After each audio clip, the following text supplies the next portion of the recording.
Baik. Apakah sebelumnya suara saya terdengar jelas?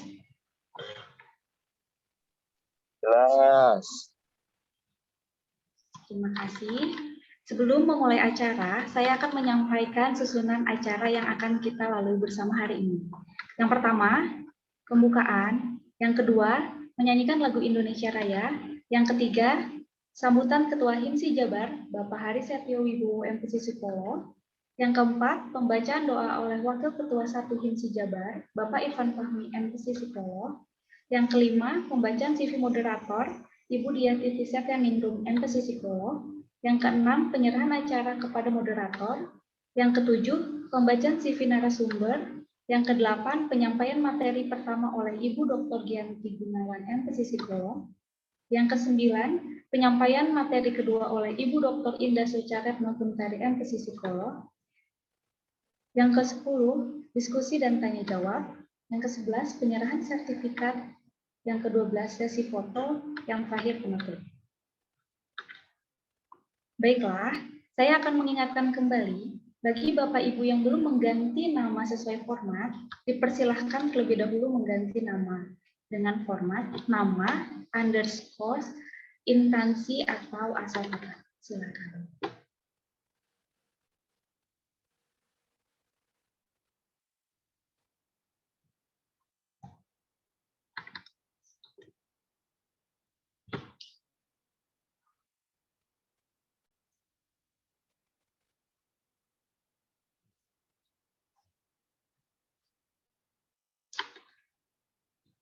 Baiklah, memasuki acara selanjutnya, yaitu kita akan menyanyikan lagu Indonesia Raya. Mohon panitia dipersiapkan.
Selanjutnya, sambutan Ketua HIMSI Jawa Barat, Bapak Hari Setio Wibowo MPC Psikolog.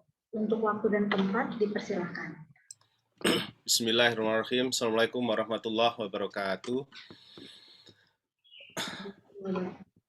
Baik, terima kasih panitia yang telah bekerja keras untuk menyelenggarakan kegiatan ini, terutama kepada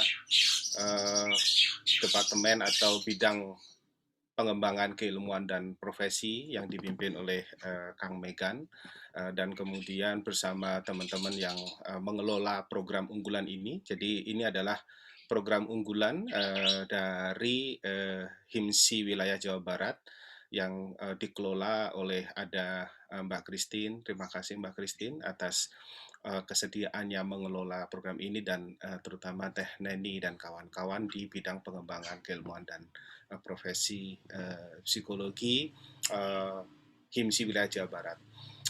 Tentu saja mari kita bersyukur kepada Allah Subhanahu wa taala, Tuhan yang Maha Kuasa, sehingga kita dipertemukan di pagi yang cerah ini. Semoga kita semua dalam keadaan sehat, baik secara fisik, mental maupun sosial, sehingga kita bisa berkarya lebih banyak lagi.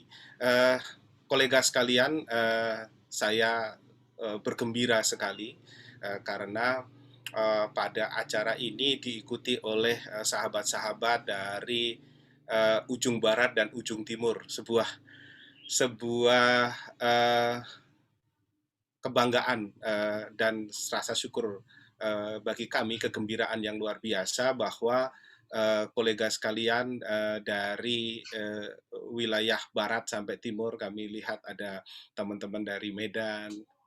Terima kasih kawan-kawan Medan, ada dari Jambi, saya lihat sahabat saya dari Jambi, tinggal ditunggu saja empek-empek sama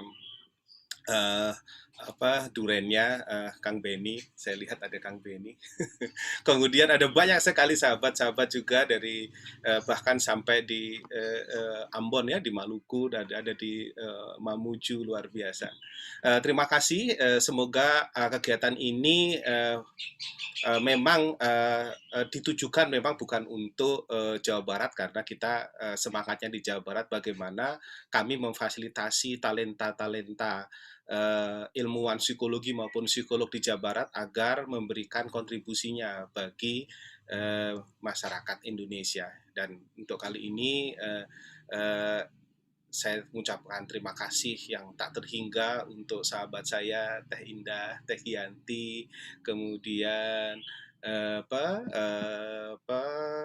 teman-teman sekalian yang sedia untuk berbagi ilmunya untuk kita ya, semuanya. Jadi bagi teman-teman kolega psikolog dan ilmuwan psikologi di Jawa Barat, semoga ini juga menginspirasi kita semua untuk juga berikutnya, di program berikutnya sedia berbagi untuk kita semua. Jadi ini akan jadi program reguler dari HIMSI Jawa Barat. Selanjutnya, acara ini juga sebenarnya tidak tertutup hanya untuk ilmuwan psikologi maupun psikolog. Sebenarnya bisa juga untuk masyarakat luas. Namun memang karena ini judulnya adalah HIMSI Jabar Berbagi, dan kemudian kita mencoba menjadi media, kita memberikan wadah, kita memberikan ruang bagi pengembangan talenta psikologi agar bisa memberikan solusi bagi permasalahan bangsa kita. Jadi kami sangat terbuka setelah acara ini, barangkali nanti bisa kontak Teh Neni, ada di sana, bisa kontak Mbak Christine gitu ya, untuk berkontribusi bagi kesejahteraan masyarakat kita semua. Ini juga kalau ternyata ada teman-teman kolega yang bukan anggota HIMSI Jawa Barat, bisa juga nanti paling ditandemkan ya, karena memang kalau ternyata ada kolega dari non anggota HIMSI Jawa Barat yang ingin berbagi melalui media ini, kami akan dengan senang hati dan nanti kami akan tandemkan dengan talenta-talenta dari HIMSI Jawa Barat. Demikian, selamat menikmati acara ini, Ibu dan Bapak sekalian, teteh-teteh sekalian, akang-akang sekalian. Mohon maaf bila ada yang kurang berkenan, dan semoga acara kita menginspirasi untuk kita semua dan menjadi media bersilaturahim di antara kita. Billahi taufiq wal hidayah. Assalamualaikum warahmatullahi wabarakatuh. Waalaikumsalam warahmatullahi wabarakatuh. Terima kasih atas sambutannya Pak Hari. Baik, selanjutnya pembacaan doa oleh Wakil Ketua 1 HIMSI Jawa Barat, Bapak Ivan Fahmi, MPC Psikolog. Waktu dan tempat saya persilakan. Bismillahirrahmanirrahim. Assalamualaikum warahmatullahi wabarakatuh. Hadirin yang berbahagia, marilah kita berdoa dengan khusyuk menurut agama masing-masing dan izinkan saya untuk membantunya dengan sesuai dengan tuntunan agama Islam. A'udzubillahi minasyaitonirrajim. Bismillahirrahmanirrahim. Alhamdulillahirabbil alamin, hamdan yuwafi ni'amahu wa yukafi mazidah. Ya Rabbana lakal hamd kama yanbaghi li jalali wajhikal karim wa 'azimi sultanik. Ya Allah, ya Tuhan kami, segala puji dan syukur kami panjatkan kehadirat-Mu atas segala rahmat dan karunia yang telah Engkau limpahkan kepada kami. Ya Allah yang Maha Pengasih, jadikanlah acara ini Himsi Jabar Berbagi sebagai majelis ilmu yang penuh berkah, yang membuahkan akhir manfaat bagi kebaikan dan kemajuan masyarakat dan negara kami. Ya Allah yang Maha Penyayang, jadikanlah kami semua yang hadir di sini, di Zoom meeting ini, insan-insan yang memiliki sifat amanah, yang senantiasa berani berkata benar, jujur dan penuh kebaikan.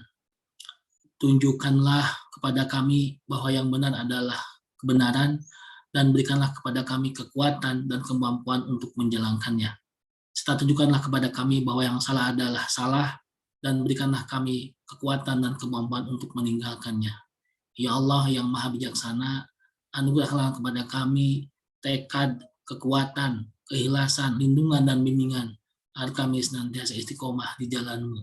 Rabbana atina fid dunya hasanah wa fil akhirati hasanah wa qina adzabannar. Subhana rabbika rabbil izzati amma yasifun wa salamun alal mursalin walhamdulillahirabbil alamin. Terima kasih. Assalamualaikum warahmatullahi wabarakatuh. Amin ya rabbal alamin. Terima kasih atas pembacaan doanya, Pak Irfan. Baiklah, acara selanjutnya pembacaan CV Ibu Diah Siti Setianingrum, MPC Psikolog, selaku moderator pada kegiatan ini.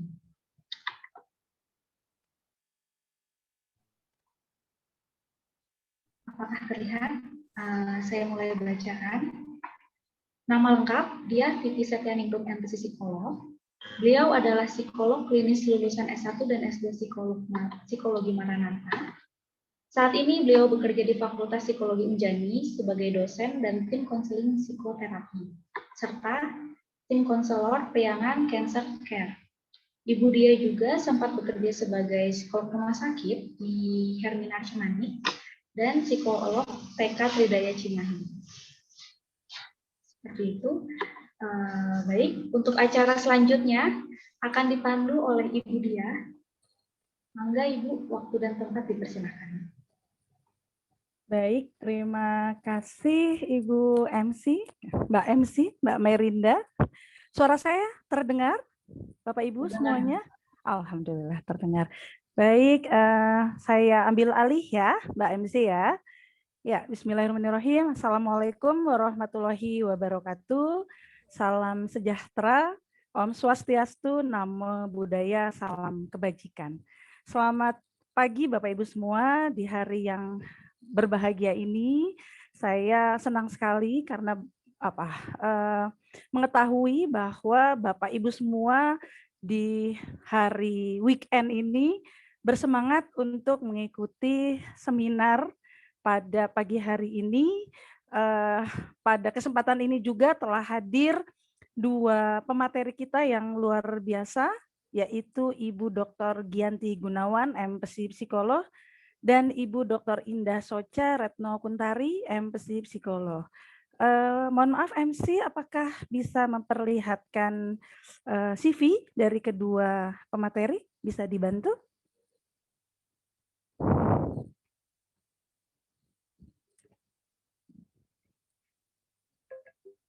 Baik, Bapak Ibu, sebelum kita mulai memasuki materi di pagi hari ini mengenai kesehatan mental di lingkungan kerja, saya akan memperkenalkan dulu kedua pemateri kita yang luar biasa pada pagi hari ini. Yang pertama adalah Ibu Dr. Gianti Gunawan, MPC Psikolog. Beliau adalah dosen di Fakultas Psikologi Universitas Kristen Maranatha dan SBM ITB. Beliau meraih gelar doktor dari Unpad dan Magister Psikologi dari Universitas Kristen Maranatha. Bidang keahliannya adalah di psikologi industri dan organisasi. Saat ini beliau memiliki banyak sekali kegiatan, jadi selain sebagai dosen di Fakultas Psikologi Universitas Kristen Maranatha, beliau juga merupakan pengurus dari Asosiasi Psikologi Industri Organisasi Indonesia dan juga yang di wilayah Jawa Barat. Beliau adalah editor dan peer review jurnal Psikologi Sains and Profesi JPSP Unpad dan Asian Journal of Technology Management AJTM SBM ITB. Beliau aktif sebagai penulis buku dan saat ini sudah memiliki haki di bidang SDM dan pendidikan. Beliau adalah psikolog bidang industri dan organisasi yang aktif dalam penelitian pengembangan SDM dan organisasi. Ibu Gigi ini juga konsultan PT Bio Farma, PD Pasar, dan PT Ax Unilever. Juga aktif sebagai narasumber di Kompas TV dan Kumparan. Luar biasa, aktif sekali, namun pada pagi hari ini tetap bersemangat untuk memberikan materi bagi Bapak Ibu sekalian. MC minta bantuan untuk pemateri kedua. Baik, yang tak kalah hebat pemateri kita pada pagi hari ini yang kedua adalah Ibu Dr. Indah Soecartno Kuntari, MPsi Psikolog. Beliau menyelesaikan studi S2 di Universitas Indonesia dan S3 di, mohon maaf kalau penyebutannya keliru Ibu Ocha, dipanggilnya Ibu Ocha ya, Radboud University di Belanda. Bidang keahliannya sama dengan Ibu Gianti di Psikologi Industri dan Organisasi. Beliau adalah founder PT Sukma Anam Selaras, konsultan psikologi dan manajemen SDM, masih aktif sampai dengan saat ini, dan beliau juga merupakan dosen di Fakultas Psikologi Universitas Kristen Maranatha. Beliau memiliki banyak sekali pengalaman sebagai asesor, trainer, konsultan organizational development yang selalu aktif mengikuti berbagai workshop, seminar, dan konferensi. Baik itu sebagai pemateri atau pembicara maupun sebagai peserta. Beliau aktif sebagai penulis dan memiliki banyak artikel yang telah dipublikasi dan saat ini aktif sebagai anggota di berbagai organisasi seperti HIMSI, di Yayasan Sadagori, APIO, di Asosiasi Psikologi Positif, sekaligus menjadi pendiri Sadagori Academy. Baik Bapak Ibu, kurang lebih itu CV dari kedua pemateri kita yang luar biasa. Saya akan sampaikan juga mengenai aturan dari kegiatan webinar pada pagi hari ini. Jadi nanti para pemateri didahului oleh Ibu Dr. Gianti akan menyampaikan materi, lalu kemudian dilanjutkan dengan Ibu Dr. Indah Socha. Saya biasa memanggilnya Ibu Gigi dan Ibu Ocha, gitu ya. Lalu baru kemudian nanti akan diberikan sesi diskusi. Adapun untuk sesi diskusi, Bapak dan Ibu yang punya keinginan untuk bertanya pada kedua pemateri kita, silahkan sampaikan di kolom chat di Zoom ini, nanti akan saya pilihkan untuk disampaikan kepada para moderator. Harapannya sih semoga semua pertanyaan bisa terjawab, tapi kami coba semaksimal mungkin agar semua pertanyaan terwakili untuk dijawab. Baik, agar waktunya lebih efektif, mangga kepada Ibu Dr. Gianti, dipersilahkan untuk menyampaikan materi. Ya, terima kasih Bu Dia. Saya boleh share screen kepada host, Punten? Boleh. Belum bisa sepertinya. Oh, belum bisa. Sebentar, Iya. Ibu Gianti. Dari host belum menjadikan co-host ya? Iya. Iya, Bu. Betul. Udah sekarang. Oke. Mangga, Bu Gianti. Nuhun.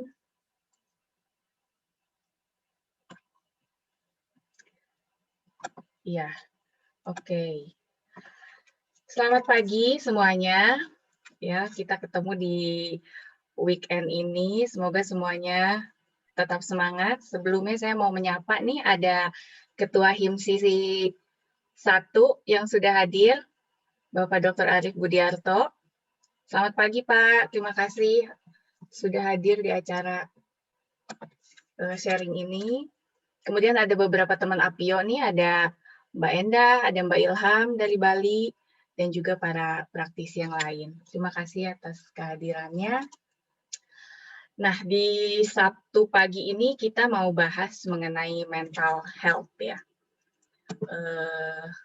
Mungkin kita bahasnya dengan cara yang ringan-ringan aja ya. Mengingat ini juga weekend, nanti mau well-being malah jadi kebalikannya ya. Sebelumnya saya mau tanya nih, dari 188 partisipan ya, siapa yang ketika bekerja itu menerima email saat weekend? Boleh raise hand. Coba saya lihat. Banyak nggak Bu Diah? Wah, banyak. Wah, Jadi banyak, Bu. kita hitungnya enggak aja deh, Bu Diah. Kalau yang banyak kayaknya hampir 99% Bu Gianti. Loh, Bu Diah juga kok raise hand? Begitulah. Oke, pertanyaan selanjutnya. Siapa yang kadang-kadang tidur dengan laptop di sebelahnya? Masih sama Bu Gigi. Raise hand, oke. Masih raise hand. Siapa yang bergadang tapi bukan ngeronda, tapi ngerjain tugas atasan? Saya ikutan raise hand Bu Gigi. Aduh, atasannya ada di sini loh Bu Diah, mohon maaf. Siap, selamat pagi Bapak. Siapa yang sambil sarapan masih menyelesaikan tugas kantornya sebelum berangkat? Makan sambil kerja, makan sambil cek email. Sama. Ini kayaknya raise hand-nya nggak turun-turun, Bu. Oke. Siapa yang di kantornya mengalami backbiting atau diomongin rekan kerja? Masih sama. Naik semua tangannya. Ya, naik tangannya. Siapa yang bosnya micromanage? Tolong ya lukisannya digeser 25 derajat ke arah barat daya supaya lurus. Ada? Termasuk kalimat kata-kata yang harus diubah ya. Oh iya. Editing. Ada banget ya Mas Arya. Oke ya, semuanya mengalami. Betul, saya juga kebanyakan pertanyaan itu raise hand, sama ya. Mengalami load pekerjaan yang tinggi, toxic working environment, perubahan yang terus-menerus juga itu dialami. Dan itu mempengaruhi mental health kita sebagai karyawan. Ya, yang mau saya bahas hari ini adalah dengan judul No Health Without Mental Health. Karena seringkali pelayanan yang disediakan oleh perusahaan untuk mental health ini jauh berbeda dari pelayanan yang diberikan untuk kesehatan fisik. Ya, padahal WHO mengatakan no health without mental health. Mental health sendiri adalah kesejahteraan mental, kesejahteraan psikologis seseorang dalam emosional, dalam psikologis, dalam sosial, yang tercermin dalam cara berpikir, merasa, dan bertindak. Sehingga kalau di setting industri, orang dengan kesehatan mental yang baik bisa menghandle stres, berelasi dengan baik, dengan atasan, bawahan, rekan kerja, dan bisa membuat pilihan serta decision making yang optimal. Ya, kenapa sih kesehatan mental dalam pekerjaan ini penting? Karena kita menghabiskan waktu paling banyak di tempat kerja, ya enggak? Kita kerja minimal 8 jam, tapi nggak pernah bisa tepat 8 jam. Apalagi dengan kondisi sekarang, ada yang sebagian work from home. Kerja jadi justru nggak mengenal waktu. Tadi yang saya bilang, sambil sarapan juga masih ngurusin kerjaan, sambil ngurus anak juga sambil masih menghandle pekerjaan. Ya, dan berikut data-data dari hasil survei mengenai mental health karyawan. Dikatakan bahwa 64% karyawan itu stres, ya, dan belief mereka, kesehatan mental mereka itu paling banyak dipengaruhi oleh pekerjaannya, ya. Dan hanya sedikit yang merasa nyaman untuk membicarakan mengenai apa yang dirasakan mental illness-nya. Ya, jadi karyawan sungkan untuk mengungkapkan apa yang mengganggu mental health-nya. Atasan pun jarang yang menanyakan kondisi bawahannya di luar pekerjaan. Survei lain mengatakan 24 karyawan itu merasakan panic attack dalam pekerjaan. Dan 41%-nya didiagnosa memiliki masalah mental health. Ya. Beruntung orang yang bisa do what they love, bisa bekerja sesuai passion-nya. Tapi tidak sedikit juga orang yang harus love what they do. Mereka bekerja karena ada kebutuhan-kebutuhan lain, walaupun bekerjanya tidak sesuai dengan passion-nya. Ya.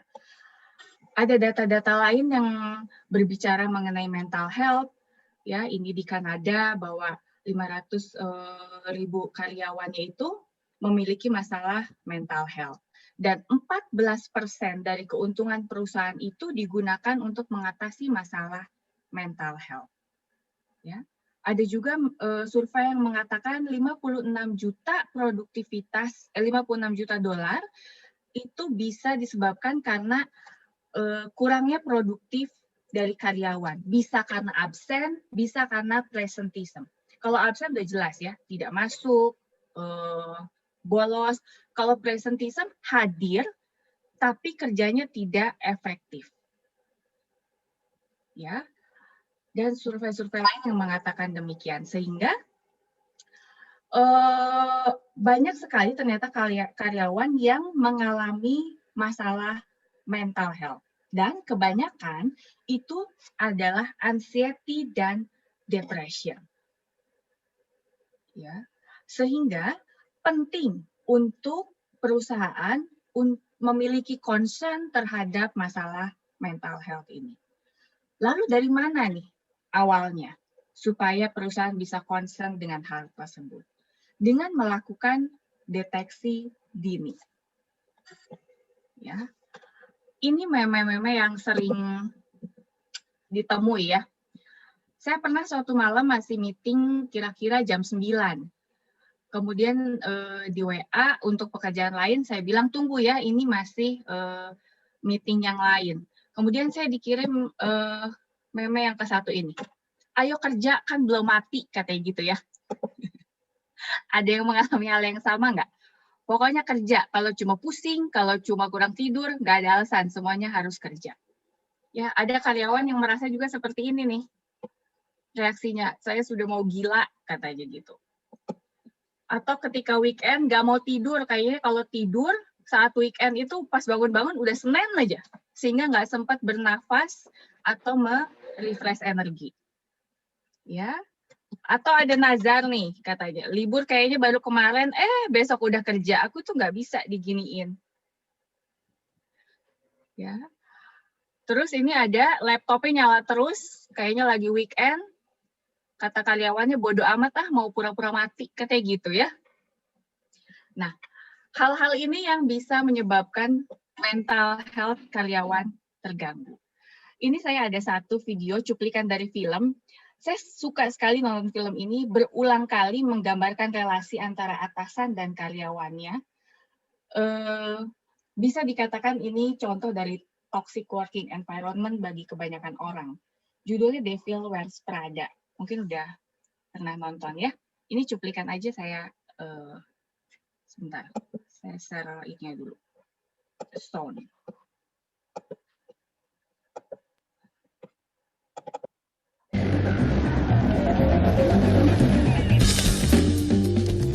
She's on her way. Tell everyone. She's not supposed to be here until 9. Her driver just text messaged and her facial is ruptured a disc. God, these people. That I can't even talk about. All right, everyone, gird your loins. Did someone eat an onion bagel?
Sorry, Miranda.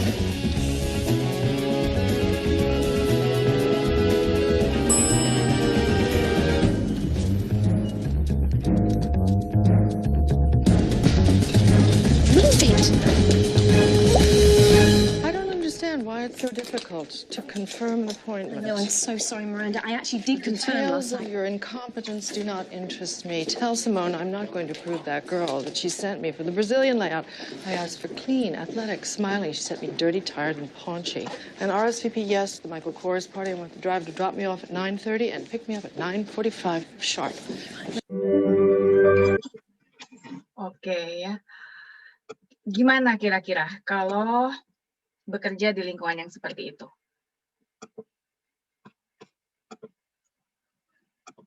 Stres nggak kira-kira?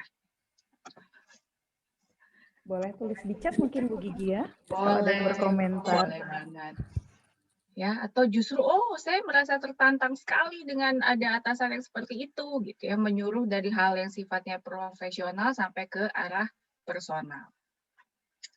Ya. Oke. Nah, jadi kembali lagi kita perlu mendeteksi. Kita bisa mendeteksi diri kita sendiri, kita bisa mendeteksi karyawan kita sebagai HR ya. Ada nggak sih ciri-ciri ini? Dan yang namanya perusahaan bukan hanya melihat ciri-cirinya di level individual, karena itu akan mempengaruhi juga perilaku kelompok. Ya, dari sisi individual, misalnya tingginya nilai absence, ketidakhadiran, ya itu bisa menjadi salah satu ciri adanya isu mental health. Poor performance, ya poor performance yang bukan disebabkan oleh lack of skill atau lack of competence, tapi lebih karena masalah-masalah yang sifatnya pribadi. Kemudian poor time keeping, ya. Orang kan kadang bilang ya, aduh ini tuh saya mepet ngerjain deadline, ini mepet. Kita cek lagi, apakah load pekerjaannya besar ataukah dia tidak bisa memanage waktu, ya. Saya agak concern dengan hal ini karena menurut saya semua orang itu punya waktu 24 jam. Semua orang hidup itu punya tugas dan masalah pastinya, ya. Jadi kuncinya adalah bagaimana memanage waktu dengan baik. Kemudian adanya penggunaan alkohol, rokok atau kopi yang berlebihan, ya. Ada rekan saya itu kalau minum tuh kopi 8 gelas kayaknya udah nggak sehat ya. Harusnya air putih kan yang 18. Kemudian kalau ditanya, ini minumnya air putih, nggak apa-apa Bu, karena bikin kopinya juga pakai air putih katanya. Ya, sebenarnya itu adalah pola yang tidak sehat dan bisa disebabkan sebetulnya di belakangnya ada masalah mental health. Nah, kemudian bisa juga mempengaruhi kesehatan fisik. Ya, misalnya suka sakit-sakitan, tapi ketika diperiksa tidak ada penjelasan medis mengenai simptom-simptom penyakitnya. Ya, seperti yang teman-teman ketahui, kalau kita bilang nggak apa-apa, ya, tapi nggak apa-apanya itu fisik belum tentu bilang nggak apa-apa. Sehingga organ tubuh terlemah seseorang ketika menghadapi masalah psikologis akan kena dampaknya. Yang lemahnya lambung akan sakit mah, yang lemahnya paru-paru mungkin akan sesek, gitu ya, dan lain sebagainya. Ciri yang berikutnya, menarik diri dari relasi sosial. Ya, membuat keputusan yang tidak tepat, energi yang lemah, dan emosi yang tidak stabil, mudah marah, mudah tersinggung, gitu. Kalau ciri-ciri di grup adanya kondisi disaffection, ya, relasinya itu tidak kondusif, tidak hangat, gitu ya, tidak saling mendukung, gitu. Kemudian tingkat turnover yang tinggi dan banyaknya komplain kepada perusahaan. Nah, hal-hal ini bisa menjadi alarm awal bahwa mungkin di balik ini adanya isu mental health. Stres itu memang terjadi in everyday life. Tapi kalau terus-menerus terjadi, kalau load-nya tidak berkurang dan tidak ditangani, bisa menjadi burnout dan bisa berdampak pada hal-hal yang lebih besar. Gitu ya. Jadi ketika mendeteksi hal ini, sebaiknya mulai dirancang tindakan preventif maupun kuratifnya. Nah, sebelum bagaimana melakukan tindakan preventif atau kuratif, kita perlu menyeleksi kira-kira apa ya yang bisa menyebabkan mental illness di dalam perusahaan. Nah, tadi saya udah tampilkan video cuplikan dari film Devil Wears Prada juga. Yang pertama adalah lack of control. Ya. Karyawan yang memiliki otonomi kepada pekerjaannya, bisa mengatur waktu, gitu ya, itu menurut penelitian akan lebih well-being, gitu, ya. Nah, yang kedua adalah karena gini ya, sesuatu yang berlebihan itu kan tidak baik. Jadi kalau terlalu rendah tidak baik, terlalu tinggi pun tidak baik. Workload yang terlalu rendah maupun terlalu tinggi itu bisa menyebabkan mental illness. Ya, coba deh kita bayangin. Kalau kita ujian yang gampang dengan yang susah banget, reaksinya akan sama nggak kira-kira? Ya, kalau saya sih sama. Ya udah nggak usah belajar sekalian. Kalau yang gampang pasti lulus. Kalau yang susah, mau belajar nggak belajar juga susah. Daripada rugi 2 kali, mending nggak usah belajar ya. Gitu. Nah, jadi segala sesuatu yang berlebihan itu bisa berdampak pada mental health. Yang ketiga, terlalu tinggi atau terlalu rendah task variety. Kalau terlalu rendah, orang kan bosan ya, monoton gitu. Kalau terlalu tinggi, seperti tadi di contoh film itu, ya dari masalah personal atasannya sampai masalah pekerjaan itu harus diatur. Ya. Yang keempat, penyebab mental illness adalah high uncertainty. Mungkin teman-teman sering dengar mengenai teori Maslow. Nah, penelitian terbaru di tahun 2001, kalau dulu orang itu paling bawah kebutuhan sandang, pangan, papan. Ya. Kalau sekarang dibalik, orang itu yang penting certainty dulu, baru sandang, pangan, papan. Artinya, yang penting saya kerja dulu deh, baru mikirin gaji. Beda dengan dulu, safety itu urutan kedua setelah pemenuhan kebutuhan. Ya, jadi kepastian ini menempati kebutuhan karyawan yang pertama. Berikutnya adalah tentu saja low pay. Ya, uang bukan segalanya, tapi segala-galanya pakai uang. Kemudian poor working condition. Nah, poor working condition ini bisa sifatnya fisik, ya, ketidaknyamanan lingkungan pekerjaannya, atau bisa yang ketujuh dalam hal relasi sosial. Tadi saya kasih contoh mengenai backbiting lah, atau misalnya di bullying di tempat kerja, itu juga ada ya. Dan yang terakhir adalah undervalue social position. Artinya merasa bahwa pekerjaannya ini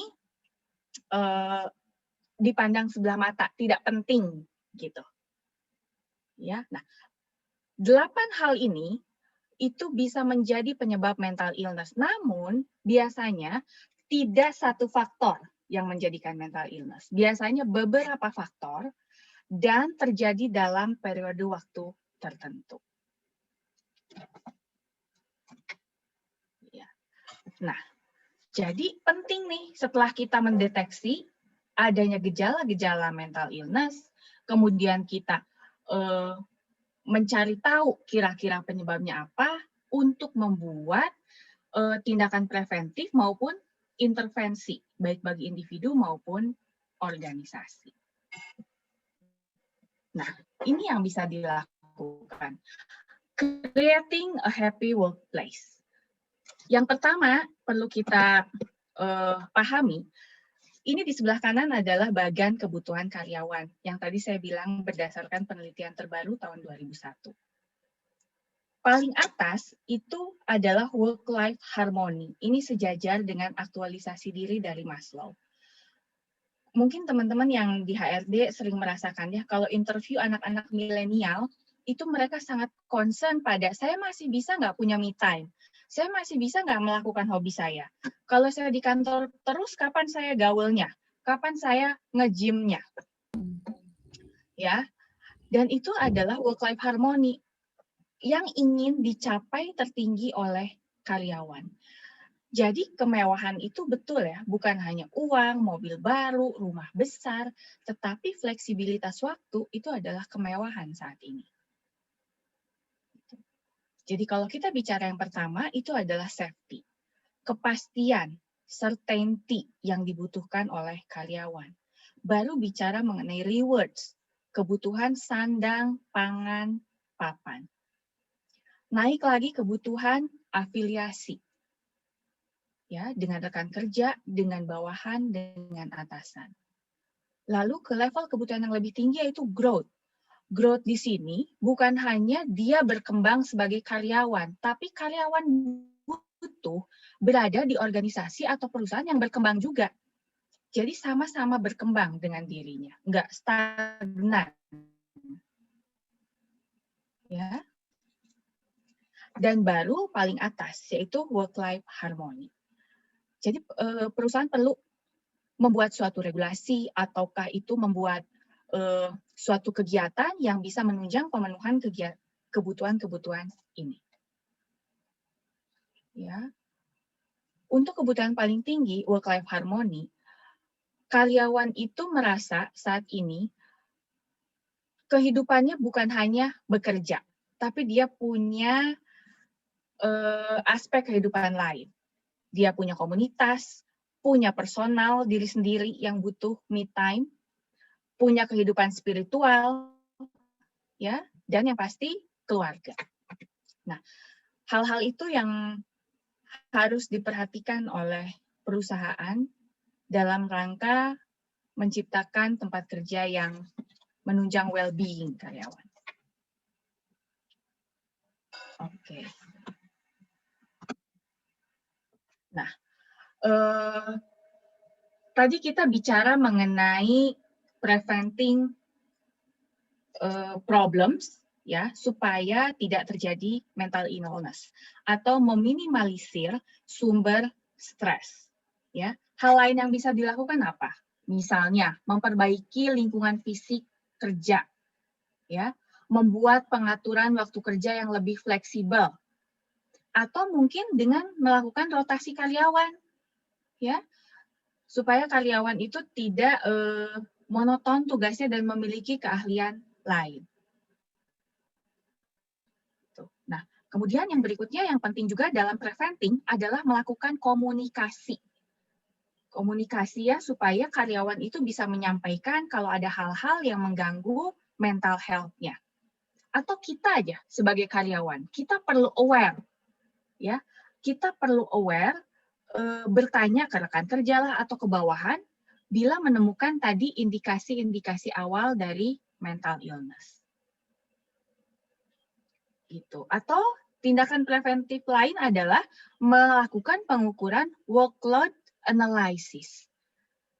Siapa tahu untuk satu pekerjaan itu sebenarnya butuh lebih dari satu karyawan. Oh, pantesan ya dia overload. Atau sebaliknya, satu pekerjaan yang sekarang dilakukan oleh 3 orang itu sebenarnya kebanyakan, cukup oleh 1 orang aja. Nah, hal-hal itu bisa dilakukan sebagai bentuk tindakan preventif.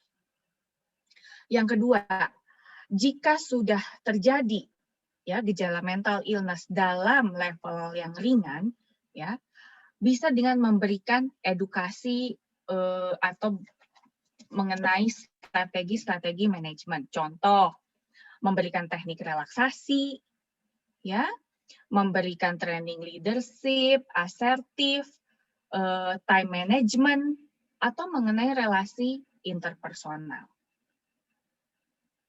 Ya, dan yang nggak kalah penting apa? Edukasi mengenai health behavior, karena itu sangat menunjang pada kondisi psikologis seseorang. Ya, orang yang fit akan lebih mampu menghadapi tekanan-tekanan yang terjadi di lingkungan kerjanya. Dengan olahraga, memberikan pendidikan healthy lifestyle, ya, itu bisa meminimalisir efek negatif dari stres yang sudah terjadi.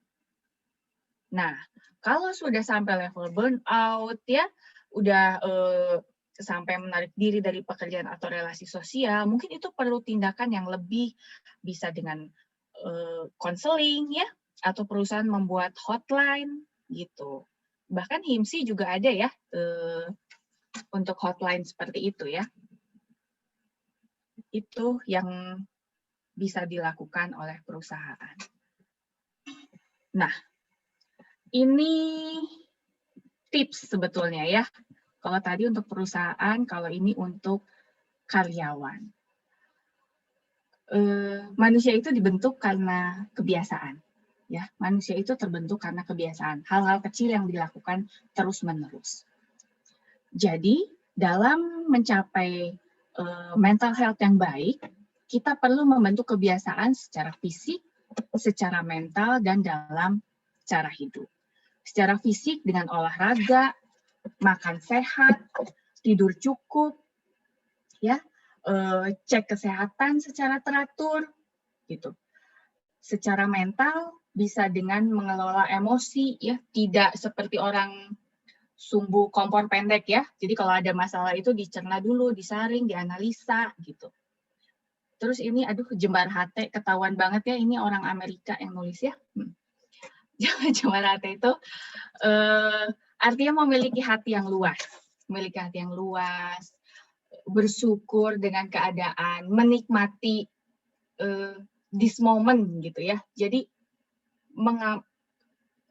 ya, hati yang luas gitu. Jadi bersyukur. Kita coba take time untuk melihat sekeliling, bersyukur dengan apa yang ada di sekeliling kita, mengambil jeda dari semua kesibukan itu, ya. Kemudian melakukan silaturahmi gitu. Nah, itu salah satu kebiasaan yang secara mental yang bisa menunjang mental health kita gitu. Ya. Kemudian dengan pola hidup yang seimbang, secukupnya, memuaskan, dan bermakna. Ya, jadi jangan kerja terus gitu ya, tapi kehidupan yang lain diabaikan atau sebaliknya. Segala sesuatu harus seimbang, gitu. Ya, kenapa ini menjadi penting? Karena orang yang paling bahagia adalah orang yang paling bisa bermanfaat untuk orang banyak. Ya, jadi kita harus terus mencoba menerapkan kebiasaan-kebiasaan ini baik secara fisik, secara mental, juga dalam pola hidup untuk mencapai mental health baik dalam bekerja maupun dalam personal life. Ya, ini tips untuk karyawan. Dan akhir kata saya ucapkan semoga teman-teman memiliki long, happy, and purposeful life. Ya. Terima kasih. Mungkin cukup waktunya ya Bu Dia. Lainnya bisa di saat tanya jawab ya. Pas banget Bu Gianti. Terima kasih. Hatur nuhun. Luar biasa sekali Bu Gianti materi yang tadi telah disampaikan. Tapi mungkin biar biar sesi diskusinya nanti menjadi lebih dinamis, lebih kompleks. Kita lanjutkan dulu kepada pemateri yang kedua. Namun jika dari para peserta memiliki pertanyaan yang ingin segera disampaikan, boleh sampaikan di kolom chat. Nah, ini dari panitia dari HIMSI Jember sudah menyampaikan informasi bahwa Bapak Ibu kalau ada yang ingin ditanyakan boleh sampaikan dulu di chat, nanti akan didiskusikan di akhir setelah ke pemateri kedua menyampaikan materinya. Terima kasih Bu Gigi, kita lanjutkan lagi ke Ibu Ocha. Mangga Ibu Ocha, silahkan. Ya, terima kasih Bu Dia. Selamat pagi. Assalamualaikum warahmatullahi wabarakatuh. Waalaikumsalam warahmatullahi wabarakatuh. Saya coba share screen dulu ya.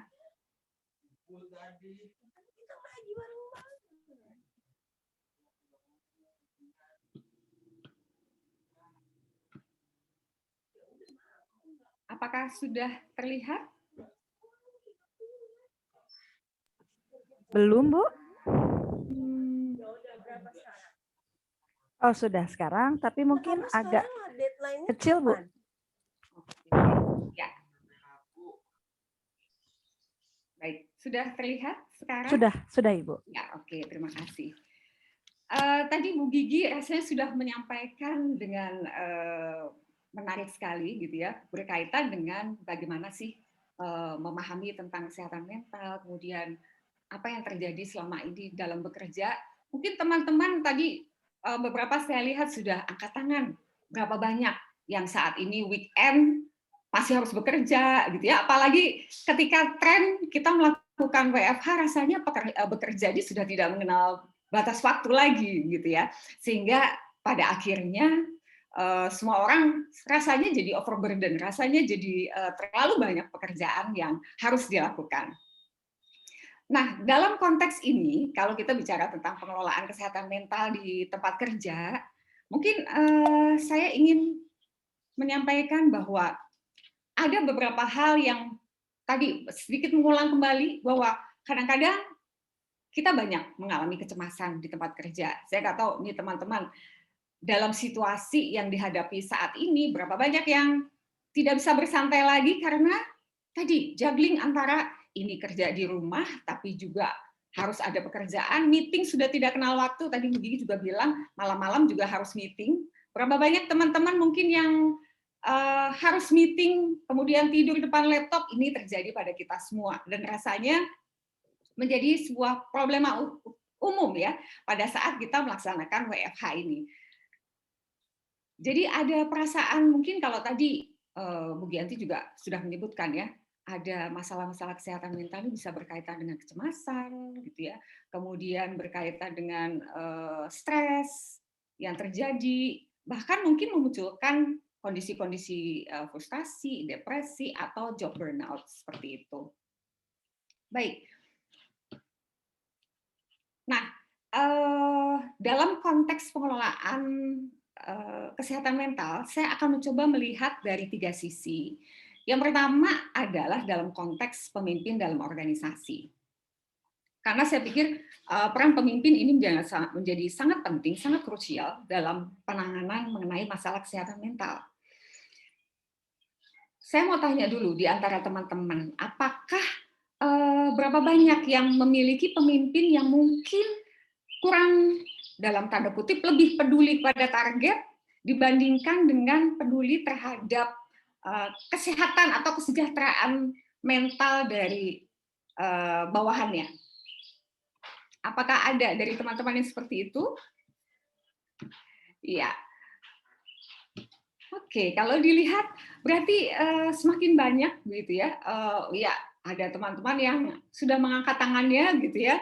Jadi pemimpin kurang paham mengenai situasi kondisi psikologis yang dialami oleh bawahannya begitu. Nah, saya ingin bercerita sedikit dalam konteks peran pemimpin. Suatu kali saya memberikan feedback hasil assessment kepada seorang karyawan, gitu ya. Pada saat proses tersebut berlangsung, dia tampak kurang, dalam tanda kutip, seperti saya lihat seperti kurang peduli gitu ya dengan feedback yang diberikan terkait dengan hasil assessment itu. Begitu ada peluang di mana dia bisa curhat, katakanlah dia menyampaikan apa yang dialami, dia gunakan itu untuk curhat. Kadang-kadang tidak terhindarkan bahwa pada saat harusnya kita memberikan feedback berkaitan dengan hasil assessment, tapi kenyataannya si karyawan tersebut memanfaatkan untuk curhat, katakanlah gitu ya, terhadap persoalan yang dihadapi. Yang muncul dalam persoalan dalam sesi tersebut, dia merasa bahwa dia kurang dihargai. Dia merasa tidak berarti di perusahaan tersebut. Bahkan sampai muncul, kalau tadi disebutkan ya, ada keluhan-keluhan fisik. Seperti misalnya jantung berdebar-debar ketika harus berangkat ke kantor atau harus melakukan aktivitas kantor. Bahkan melihat pimpinan pun rasanya dia tidak berani, kata dia begitu. Muncul keluhan, dia sulit tidur, dia sering berkeringat dingin pada saat menghadapi pekerjaan. Akhirnya memang sesi itu, karena sesi itu adalah sesi feedback, maka saya bertanya gitu, apakah ada psikolog di dalam perusahaan?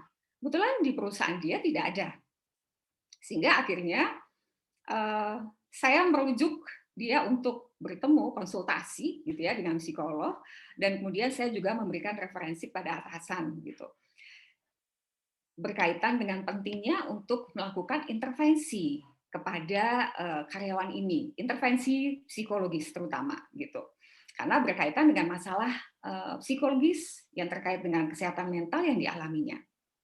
Itu terjadi.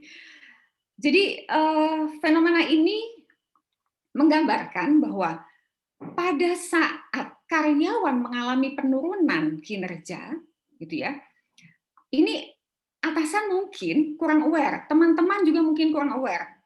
Yang dilihat adalah, oke, beri dia assessment, kita assess, kita lihat kompetensinya, ya, kita lihat kompetensinya kurangnya di mana. Setelah itu sudah di-develop aja oleh HR. Padahal masalah yang terjadi di karyawan ini bukan masalah kompetensi, tapi memang terjadi penurunan kesehatan mentalnya gitu, dan ini kurang dipahami oleh pimpinan dan mungkin orang-orang di sekitarnya. Karyawan ini bekerja di perusahaan engineering, sehingga mungkin saya juga paham kalau bagi kita orang-orang psikologi pasti mungkin kita punya awareness tentang hal tersebut gitu ya, apalagi mungkin orang-orang HR yang sudah memiliki banyak pelatihan.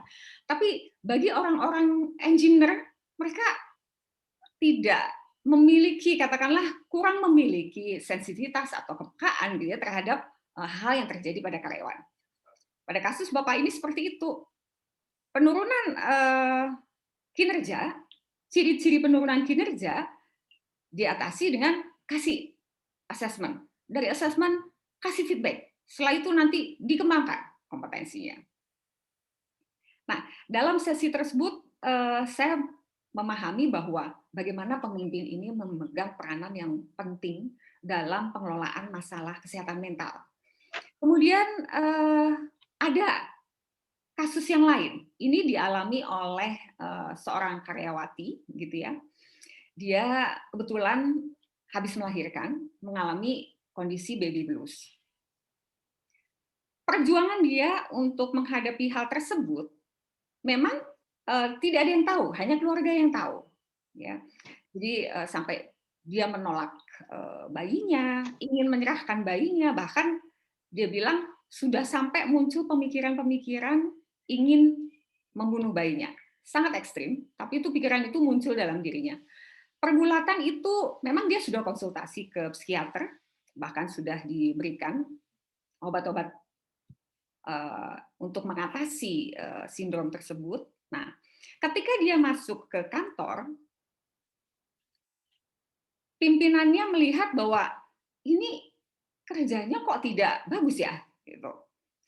Dia kurang bisa, pimpinannya kurang bisa memahami situasi yang dialami oleh karyawati ini, gitu ya, dan akhirnya menegur si karyawati. Mungkin buat saya, ya saya pikir ini pimpinan mungkin juga tidak salah 100% ya, karena dia tidak tahu.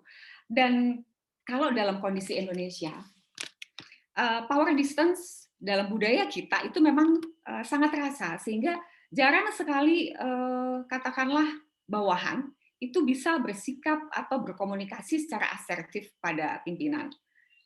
Dari sisi komunikasi mungkin kurang asertif.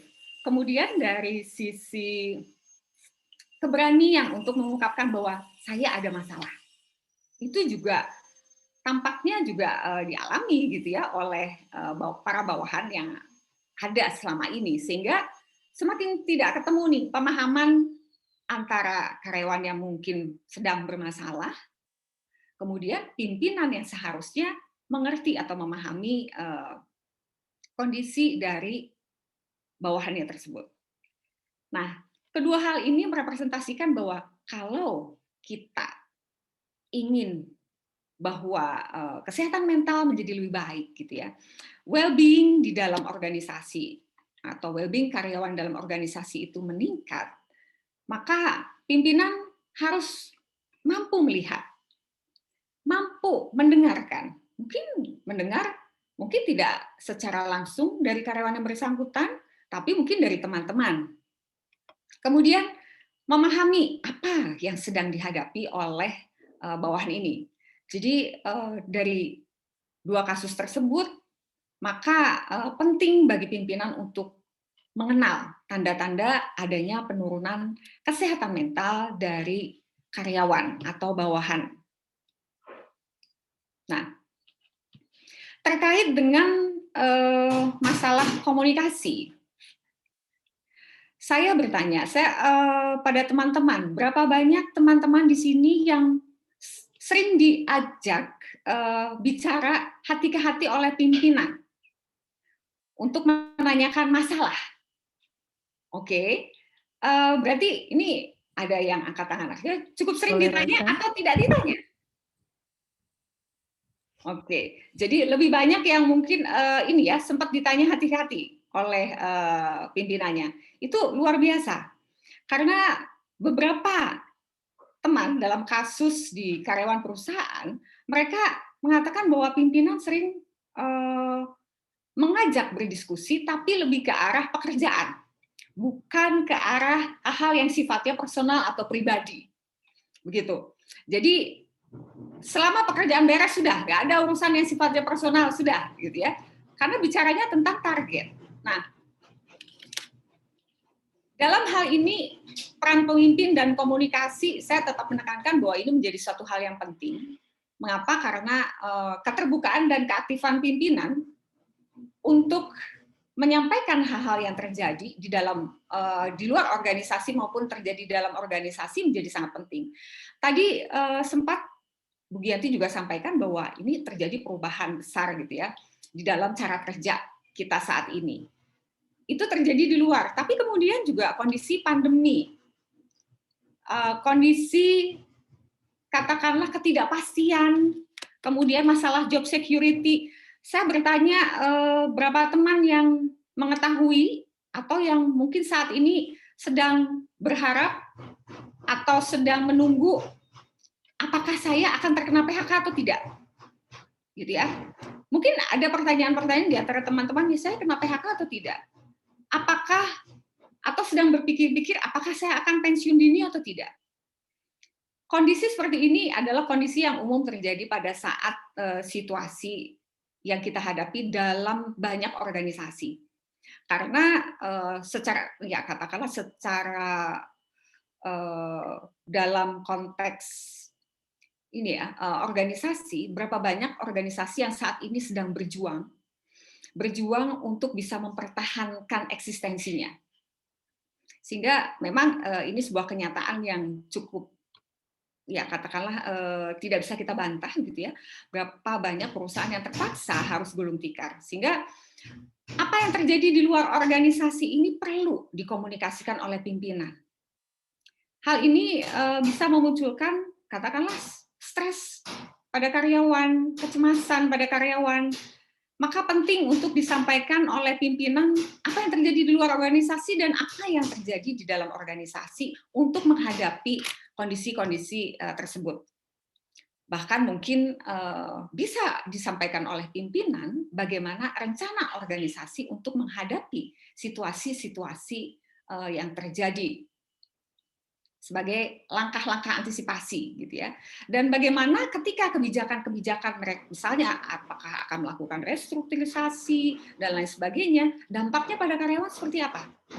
Karena kondisi yang tidak jelas seperti ini itu jelas akan memunculkan kecemasan, bisa menambah stres pada karyawan dan pada akhirnya mengganggu kondisi mental. Bagaimana juga pimpinan itu juga harus mendorong karyawan untuk berbagi informasi dari sumber-sumber yang terpercaya. Kalau selama ini saya berpikir bahwa pandemi COVID itu memang memberikan satu kecemasan tertentu pada karyawan. Tapi ternyata adanya pandemi ini dan ketika diterapkan bekerja di rumah tadi, gitu ya, ternyata isu COVID ini teralihkan dengan banyaknya beban kerja yang harus dihadapi oleh karyawan. Maka penting gitu ya untuk terus menjaga komunikasi, pimpinan menjaga komunikasi mencoba memahami apa yang dihadapi karyawan. Karena tanpa sebuah komunikasi yang intensif dilakukan oleh pimpinan, kita akan sulit mencegah terjadinya hal-hal yang saya sebutkan bisa berdampak pada kesehatan mental karyawan. Baik. Nah, kalau ternyata sudah ada karyawan memang berada dalam kondisi masalah kesehatan mental, bagaimana pemimpin menghadapi karyawan tersebut? Ya, tentu saja pemimpin diharapkan untuk hati-hati dan tidak judgmental dalam memperlakukan karyawan yang memang sudah terindikasi atau sudah jelas mengalami gangguan kesehatan mental.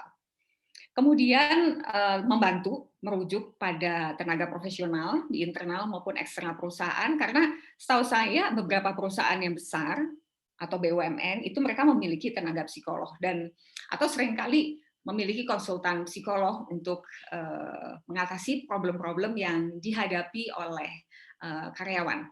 Tapi kehati-hatian dalam memperlakukan karyawan ini menjadi sangat penting sehingga tidak terjadi kasus seperti karyawan yang mengalami baby blues tadi, gitu ya, sehingga tidak salah treatment, katakanlah seperti itu.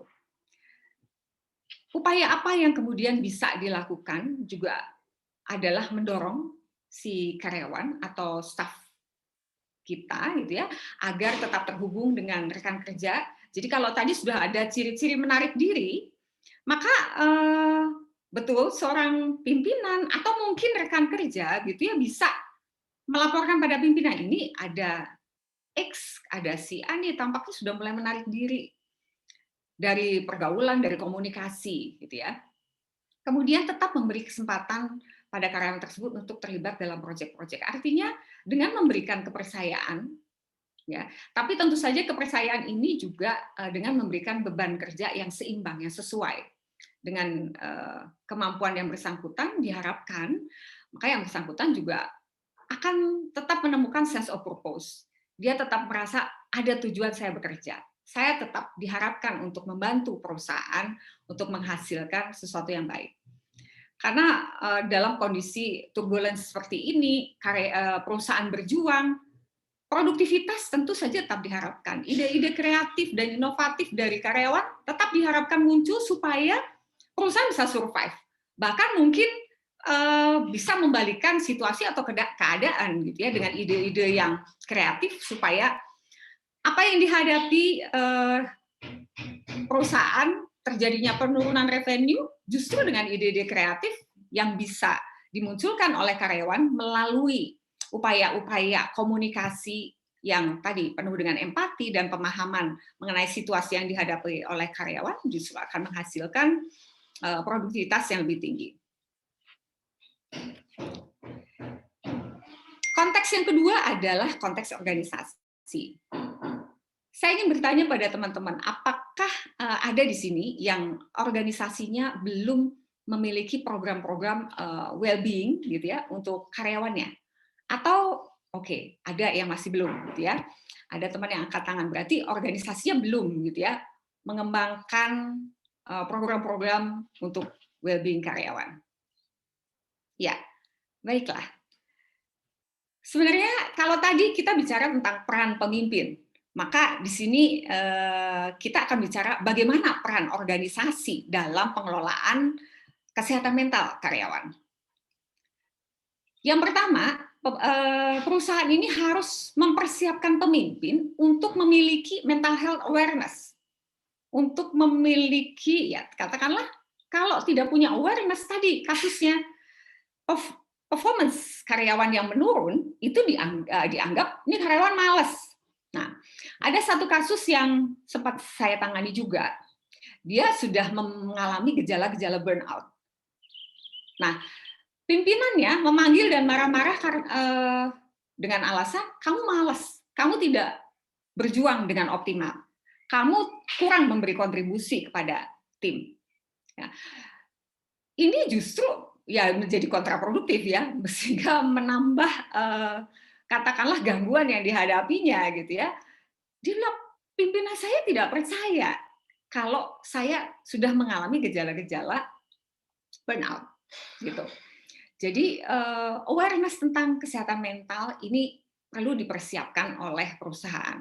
Apakah dengan bentuk sharing, apakah dalam bentuk webinar dan seminar. Artinya kumpulkan pemimpin-pemimpin atau katakanlah manajerial level di dalam perusahaan, persiapkan mereka untuk memiliki awareness.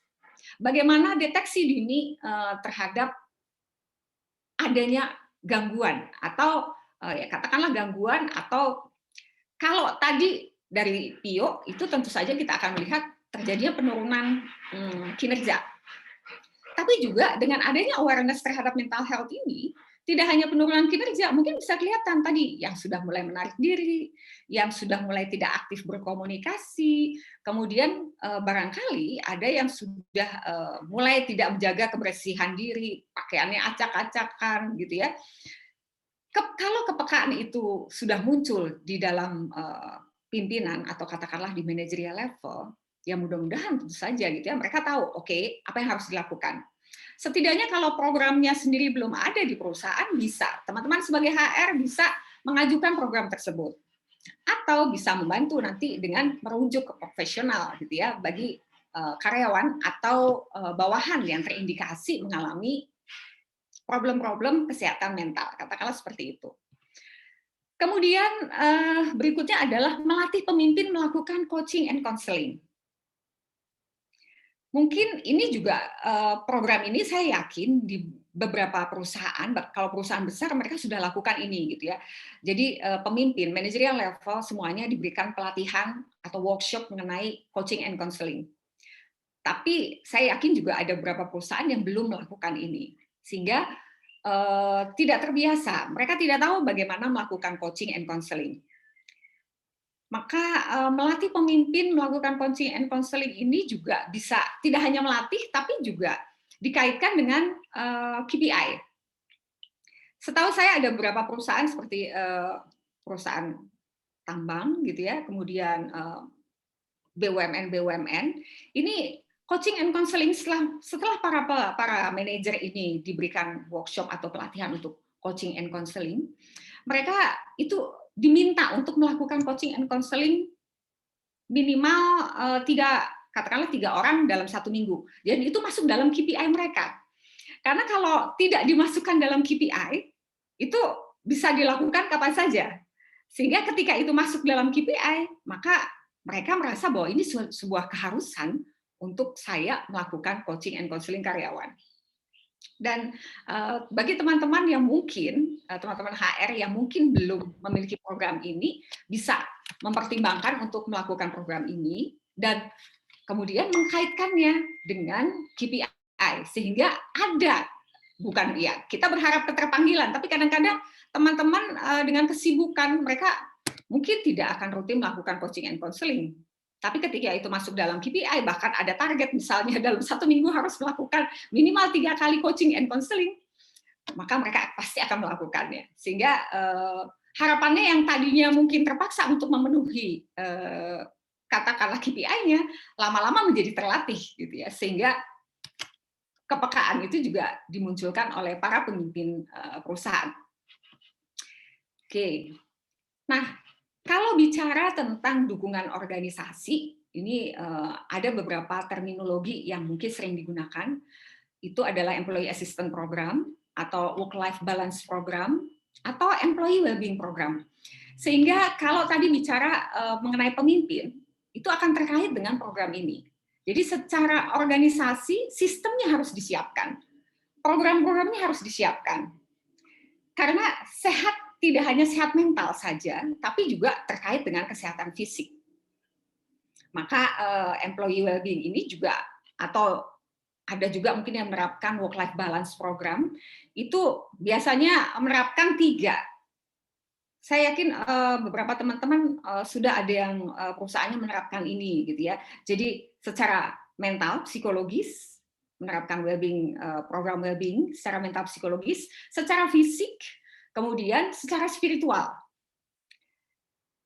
Boleh teman-teman nanti bisa sharing apa yang sudah diterapkan di dalam perusahaannya gitu ya, untuk berkaitan dengan program ini. Jadi keseluruhan program akan sangat terintegrasi. Jadi mau tidak mau harus dibuat sebuah program, dibuat sebuah sistem yang bisa mendukung kesehatan mental bagi karyawan.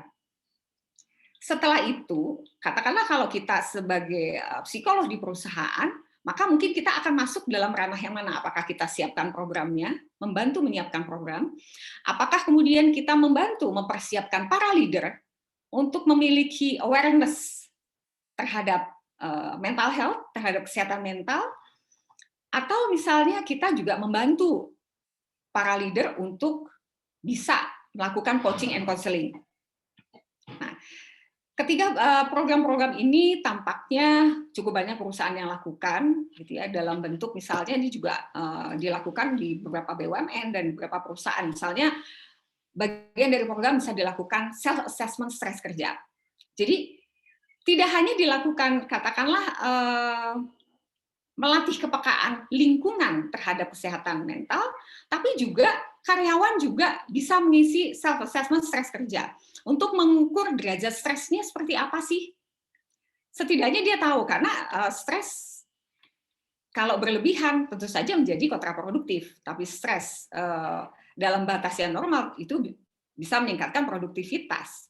Self-assessment stres kerja. Kemudian ada juga self-assessment kesiapan kerja, dan melakukan pendampingan atau konseling pada karyawan yang bermasalah. Ini bisa dibuat sebuah program. Baik. Nah, dalam konteks individu maupun organisasi, ini ada beberapa tips yang bisa saya sampaikan untuk menjaga kesehatan mental di tempat kerja. Yaitu yang pertama adalah bagaimana. Wah, ini oke, saya dikasih tahu waktunya 3 menit lagi. Oke, saya skip aja. Tadi juga Bu Gigi juga sudah sampaikan, gitu ya. Bagaimana manajemen pekerjaan? Oke, maaf Mbak Dia sedikit. Ya, nggak apa-apa Bu. Saya mencoba menghubungi. Ya, oke. Bagaimana manajemen pekerjaan, gitu ya. Kemudian tetap berpikir positif, meluangkan waktu untuk bersantai, menjaga kesehatan dan kebugaran, dan mencari dukungan sosial. Itu mungkin tips dari saya untuk secara individu, bagaimana sih kita sebagai individu untuk tetap sehat mental, dan tips ini juga bisa kita terapkan pada teman-teman karyawan lain, gitu. Jadi sosialisasikan mengenai kesehatan mental dan berikan tips-tips ini pada mereka. Baik, terima kasih saya ucapkan atas perhatian teman-teman semua. Saya kembalikan lagi pada Ibu Diah sebagai moderator. Baik, terima kasih Bu Ocha, materinya luar biasa Ibu. Saya jadi mau motongnya bingung Bu, karena menarik sekali materinya. Kita akan lanjutkan ke sesi diskusi Ibu Ocha, Ibu Gigi. Ya. Jadi tadi di kolom chat sudah banyak sekali pertanyaan yang disampaikan. Ini memang pesertanya ini ya, tadi sudah disampaikan oleh Ketua HIMSI Jabar bahwa banyak sekali tersebar dari dari daerah timur ke barat, gitu ya, banyak sekali pertanyaan-pertanyaannya yang diberikan oleh para peserta dari berbagai daerah. Saya akan coba menyampaikan pertanyaan-pertanyaan tersebut, semoga bisa terjawab semuanya, namun jika tidak, saya coba akan pilih Bapak Ibu semua ya, mudah-mudahan bisa terjawab. Pertama, ini ada pertanyaan dari Bapak Samuel Nugraha di Bekasi. Tidak disampaikan apakah ini akan dijawab oleh pemateri 1 atau pemateri 2. Beliau bertanya yang pertama, bagi praktisi HR, background-nya psikologi, bagaimana cara mengidentifikasi mental health karyawan? Misalnya metodenya gimana, samplingnya harus berapa karyawan, lalu penanganan efektifnya kalau ternyata ditemukan kesehatan mental karyawan kecil. Penanganan yang efektif kalau ternyata ditemukan kesehatan mental pada karyawan kecil. Mangga boleh Ibu Gigi atau Ibu Ocha? Silahkan. Bu Gigi mungkin. Silahkan Bu Gigi. Oke. Pak Samuel ya, yang pertama ini saya sharing pengalaman saya ya, metode mengukur kesehatan mental. Kalau misalnya ngetes pakai apa itu MMPI ya, yang 550 soal ya. Tadinya sehat mental jadi soalnya banyak, jadi jangan-jangan jadi nggak Jadi malah sehat. stres ya Bu. Jadi maksudnya itu agak kurang praktis untuk diterapkan gitu. Nah, kalau pengalaman saya biasanya mengetes ini dulu, tingkat stres dulu pada karyawan. Saya bisa share nanti di kolom chat ya Pak Samuel, linknya itu sederhana menurut saya, bisa dikerjakan 10 menit. Mungkin untuk scanning awal hal itu bisa dilakukan.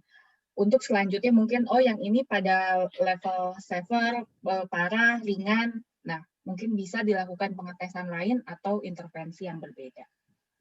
Nah, mengenai sampling, ya namanya stres kan individual ya, jadi kalau menurut saya baiknya semuanya gitu, sehingga bisa kita tahu bagaimana nih performance si A sampai si Z-nya begitu. Nah, kalau tadi mengenai bagaimana untuk tindakan kuratif pada level mental illness yang rendah, sebenarnya tutorialnya tadi ada di slide saya ya.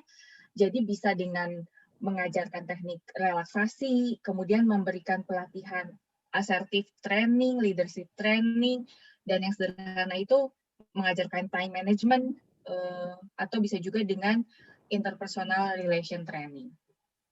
Terima kasih Bu Giyanti. Share di chat ya tadi. Nuhun. Bu Ocha ada tanggapan atau kita akan lanjutkan ke pertanyaan yang lain? Oke, mungkin saya juga sedikit menambahkan gitu ya. Artinya apa yang disampaikan oleh Bu Gigi, selain misalnya melakukan pengetesan ya, katakanlah untuk stres, tadi saya juga sampaikan dalam slide saya bahwa ini bisa dilakukan self assessment ya. Jadi untuk stres karyawan sendiri kita bisa bagikan katakanlah kuesioner untuk stres, dan kemudian dari situ kita bisa olah datanya. Kita olah datanya berapa banyak karyawan yang mengalami kondisi stres yang tinggi, yang moderat, atau yang rendah. Nah, itu juga bisa jadi indikator karena itu bisa dilaksanakan banyak ya. Jadi ibaratnya mungkin Pak Samuel bisa dapat langsung seluruh karyawan. Kalau itu dibagikan, kuesioner itu dibagikan pada seluruh karyawan. Dari situ Bapak bisa olah mana berapa banyak nih karyawan saya yang mengalami derajat stres yang tinggi. Tentu saja intervensi diberikan pada yang derajat stresnya tinggi.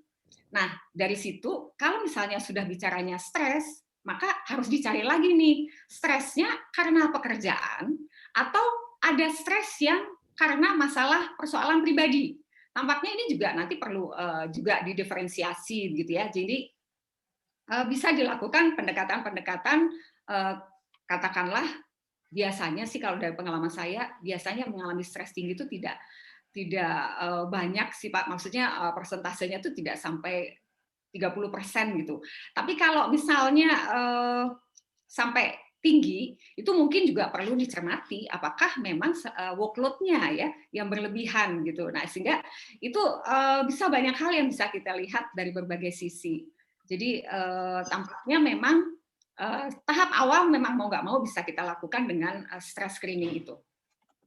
Kemudian kalau tadi berkaitan dengan masalah intervensi, saya sepakat dengan apa yang sudah disampaikan oleh Bu Giyanti tadi, bahwa selain pelatihan-pelatihan tadi juga stress management bisa kita berikan pada mereka gitu ya, stress management. Dan kemudian kalau misalnya derajatnya sudah makin katakanlah menengah, mild sampai ke parah, mau tidak mau harus merujuk pada profesional dalam bidangnya untuk membantu si karyawan tersebut supaya tetap mereka bisa terjaga ya kesehatan mentalnya.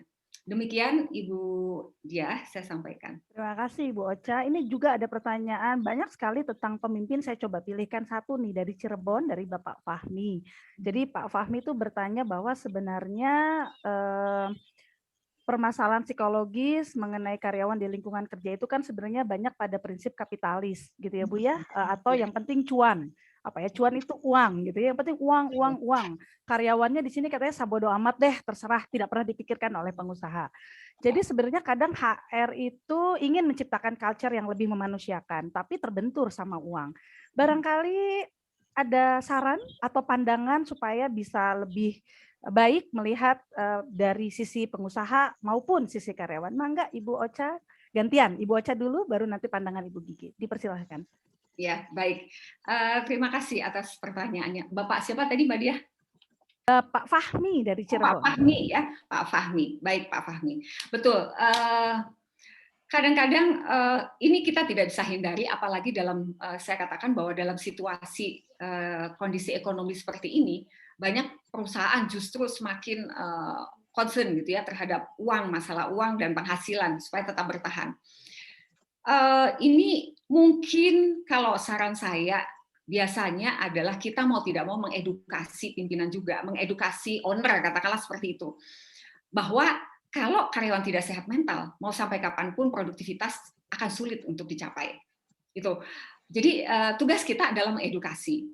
Dan bagaimana cara kita mengedukasi? Ini artinya terkait dengan seberapa, katakanlah kita berusaha meyakinkan dengan data-data, kita berusaha meyakinkan dengan kondisi aktual yang dihadapi. Karena kalau karyawan dipaksa untuk meningkatkan produktivitas dengan jam kerja yang berlebihan, katakanlah dengan beban kerja yang ya buat mereka ya sudahlah nanti lembur bisa dibayar dan lain sebagainya, tapi kan masalahnya bukan lembur, masalahnya bukan hanya yang dilakukan karyawan, ini manusia ibaratnya, itu challenge yang harus dihadapi oleh setiap HR untuk meyakinkan para pimpinan puncak perusahaan bahwa sumber daya manusia ini, manusia tuh bukan mesin, manusia itu pasti ada saatnya mereka lelah, ada saatnya, sehingga perlu dilakukan katakanlah program-program atau memberikan penjelasan bahwa berikan contoh, bahkan mungkin bisa benchmark Pak, benchmark perusahaan yang berhasil mengelola SDM-nya dan produktivitasnya justru meningkat melalui pengelolaan SDM, melalui pengelolaan culture yang berorientasi pada SDM gitu ya. Jadi memanusiakan manusia, tidak hanya berorientasi uang saja kepada cuan ya. Bu Gigi, iya Bu Gigi ada tanggapan tambahan? Silahkan.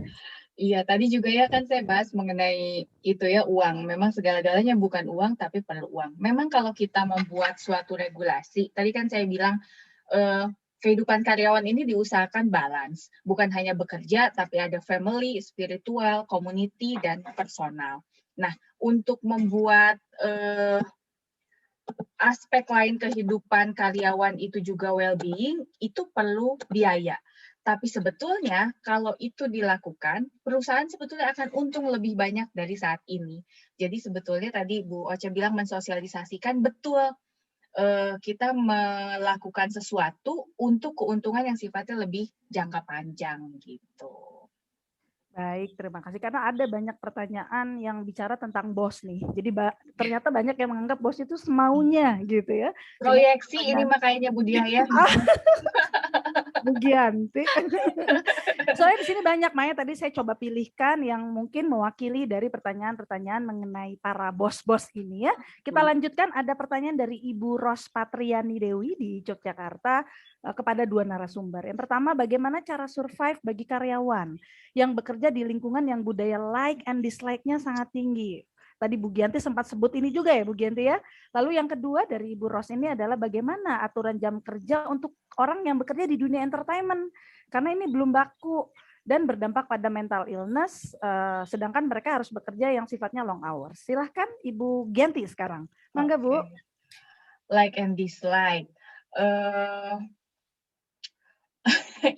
Ini agak susah ya, karena ini pasti akan ada sepanjang sejarah karir seseorang dimanapun, pada level apapun dan pada jenis perusahaan apapun.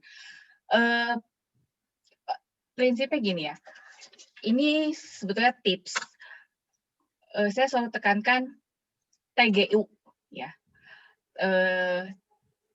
Kalau kita mendengar, tadi kan saya bicara mengenai backbiting ya, bagaimana sih orang ngomongin kita itu juga kan terkait dengan like and dislike. Kalau kita merasa ada hal-hal subjektif seperti itu dan kita dengar baik secara langsung maupun tidak, kita tanya sama diri kita, is it true? Ya, is it good? Is it useful? Gitu. Kalau tidak true, tidak good, tidak useful, ya udah. Jangan dimasukin ke dalam hati. Jadi nggak usah masuk kuping kanan, keluar kuping kiri, masuk kuping kanan juga jangan. Ya, nggak usah masuk gitu ya Bu. Nggak usah masuk gitu. Jadi kita fokus saja pada kerjaan kita, dan tadi kalau hal-hal yang memang tidak true, tidak good, tidak useful, yang nggak usah. Pertanyaan kedua, ya mungkin sebagai sesama artis CCTV maksudnya kalau saya ya.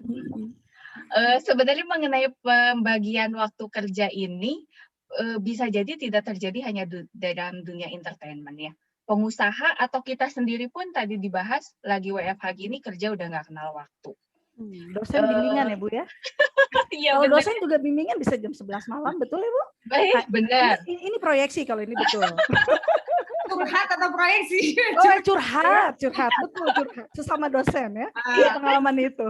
Iya, jadi kalau WA-an sama Bu Diah jam 11 masih dibalas, jam 4 Jam juga udah 2 dibalas juga lagi. dibalas, Lah, ya. ini tidurnya kapan gitu ya.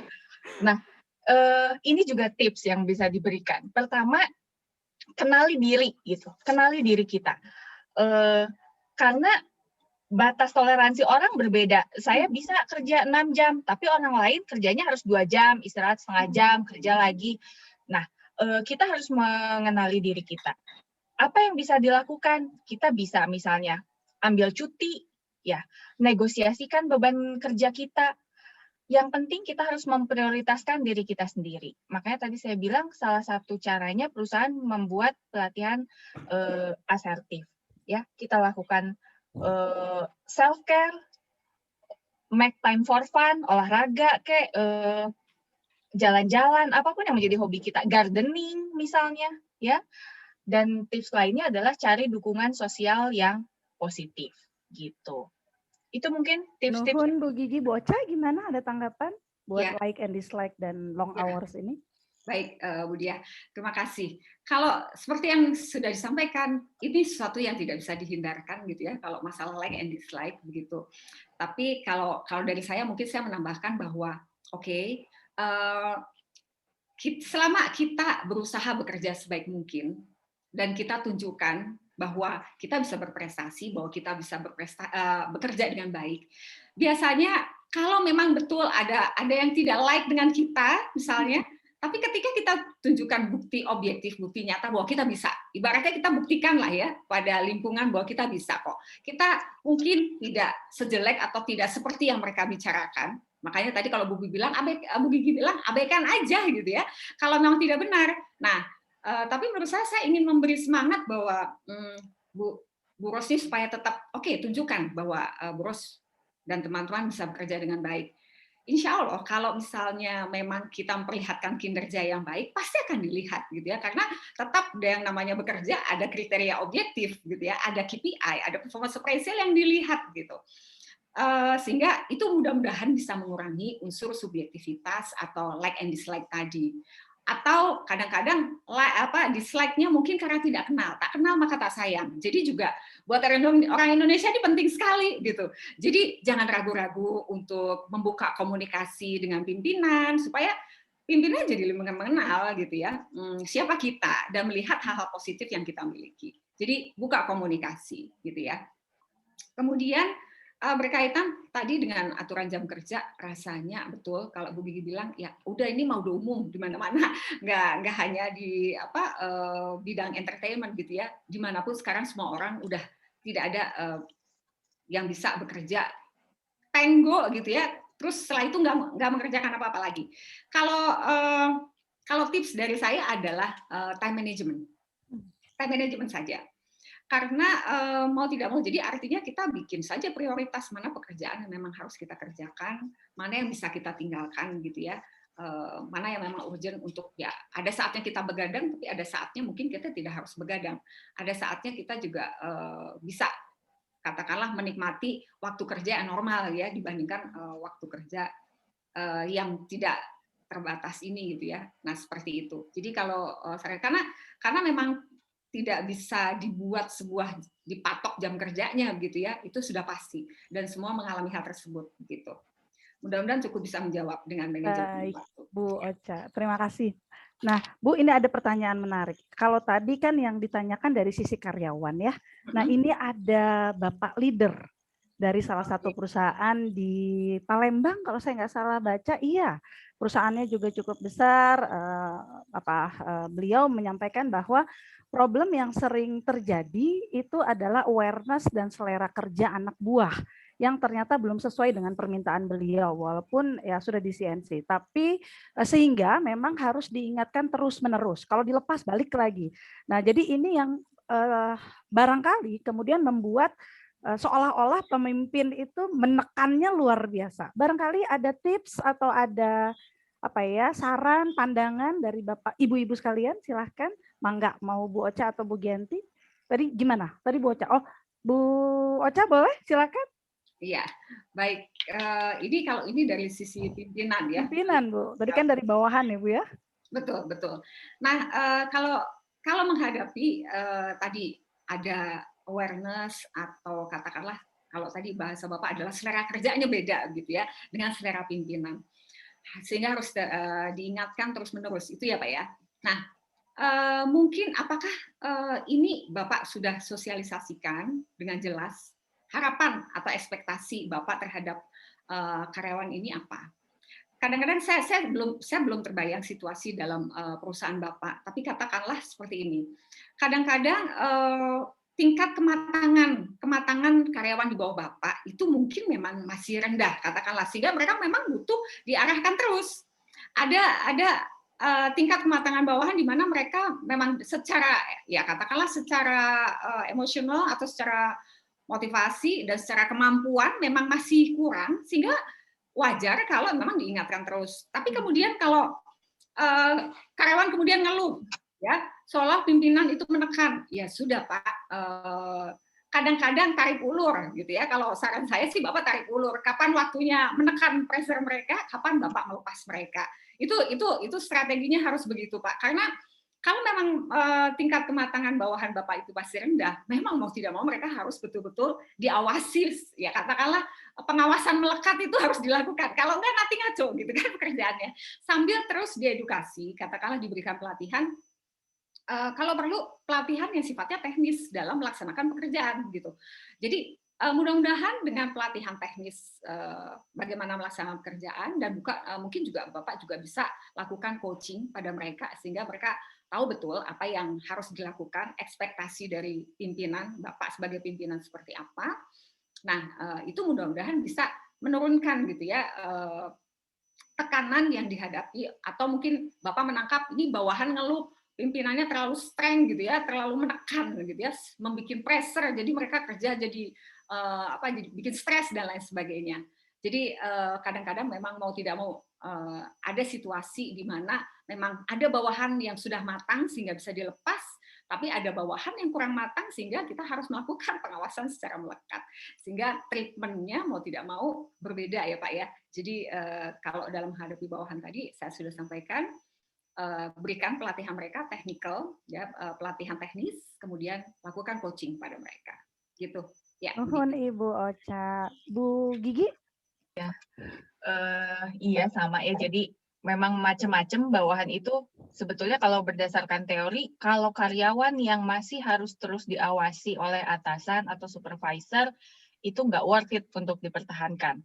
Sebetulnya demikian. Tapi memang ada dua tipe karyawan, untuk yang kurang dalam atau tadi tidak sejalan dalam melaksanakan tugas, memang harus supervisi secara kontinu, tapi untuk orang-orang yang memiliki level kognitif yang tinggi, mereka akan risih dengan hal itu. Jadi maunya targetnya A, nyampainya targetnya ke Jakarta, mau lewat Cipularang, mau lewat Puncak, mau muter dulu ke Cirebon, itu terserah. Pokoknya targetnya ke Jakarta, deadline-nya kapan. Gitu. Jadi tidak semua mungkin harus diperlakukan dengan supervisi penuh seperti itu. Gitu. Baik, terima kasih Bu Gianti, Bu Ocha. Saya sambil mengecek ke MC untuk waktu nih MC. Oke, masih sedikit lagi nih ya waktunya. Baik, kalau gitu saya pilih satu pertanyaan lagi barangkali ya. Tadi antara pimpinan ke bawahan, bawahan ke pimpinan nih ada yang menarik nih, satu pertanyaan dari Ibu Maivita Inani Sangata. Saya tidak tahu daerahnya di mana Ibu Maivita ini.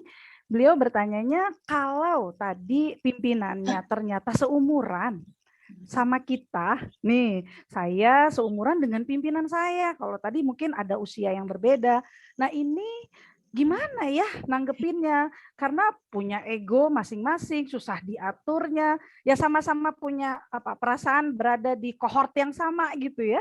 Mangga Ibu Ocha atau Ibu Gianti, silahkan. Iya, baik, Bu Gianti dulu silahkan, atau mau saya dulu? Oh iya, Bu Gigi dulu deh gantian. Oke, seumuran katanya ya. Udah seumuran gajinya lebih gede lagi ya. Kerjanya lebih sedikit lagi ya. Aduh, Tapi katanya mantap itu.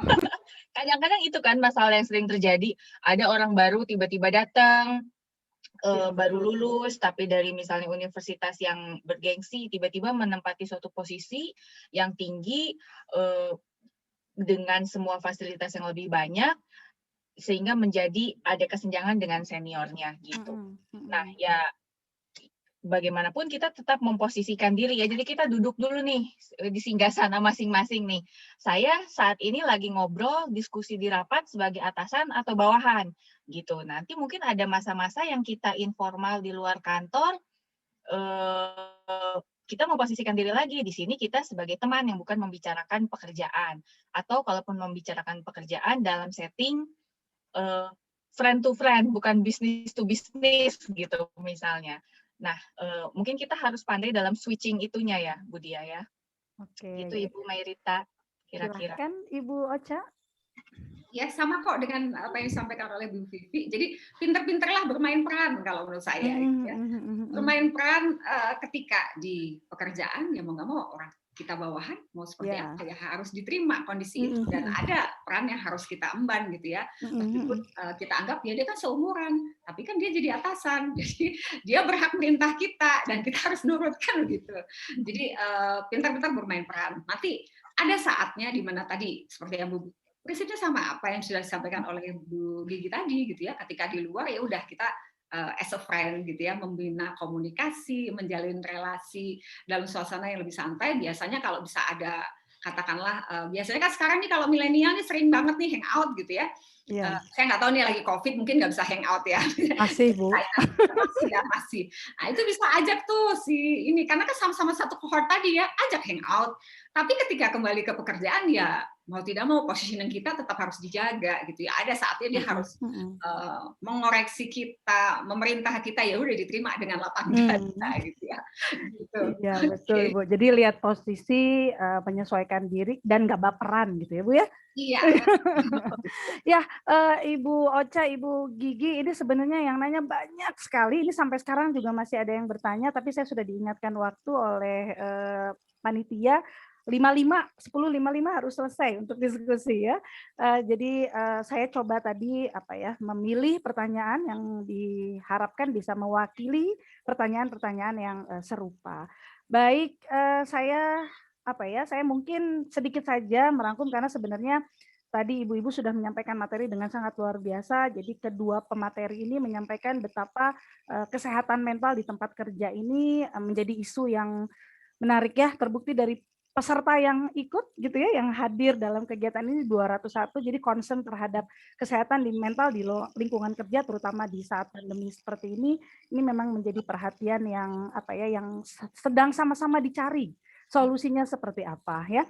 Tadi Ibu Gianti dan Ibu Ocha sudah menyampaikan indikasi-indikasi, lalu kemudian juga how to mengenali itu, peran siapa yang paling penting, dan kemudian tips and trick kalau misalnya menggunakan konsep siapa, apa yang harus diperhatikan baik itu sebagai pemimpin, organisasi maupun sebagai diri individu gitu ya, sehingga tetap dia tetap sehat mental meskipun harus cari cuan yang banyak gitu ya, tapi kemudian nggak jadi stres, nggak jadi malah berantakan gitu di berbagai sisi. Jadi kalau ada meme tadi Bu Gigi bilang banyak meme gitu, banyak juga tuh sekarang meme-nya, piknik atuh jangan kerja aja, hayo we kerja gitu ya, kerja boleh, cari uang boleh, tapi hayo atuh buat dirimu menjadi individu yang lebih sehat karena itu justru membuat kita lebih produktif dan berguna bagi masyarakat banyak. Kan manusia yang paling tinggi derajatnya adalah manusia yang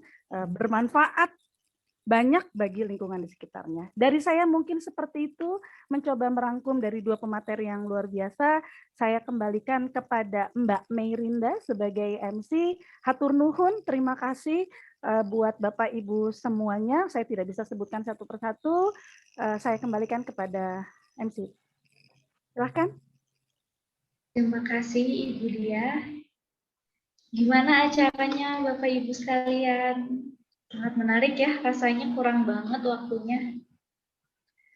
Banyak sekali ilmu yang kita dapat hari ini. Ya Mbak? Ya Bu? Lagi boleh dong. Gimana Bu? Boleh dong Bu, tunggu aja undangannya.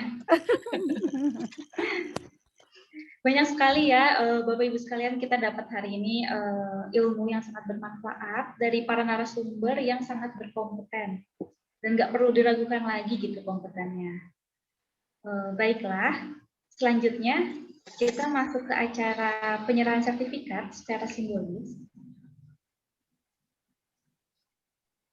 Yang pertama, kepada Ibu Diah. Tertampilnya Ibu Gianti, Mbak. Ya, mohon maaf, ya saya baru lihat. Baik. Atau boleh. Yang pertama, kepada Ibu Dr. Gianti Gunawan MPC Psikolog selaku narasumber pertama. Baik. Yang kedua,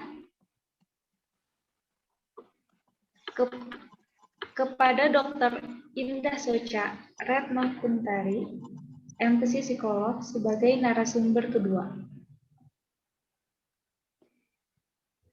Mohon maaf sebelumnya untuk nomor dan nilai SKP belum dicantumkan pada sertifikat karena masih dalam proses pengurusan di INSI Pusat. Baik, terima kasih. Dan yang terakhir nih, yang asik banget untuk membawakan acaranya,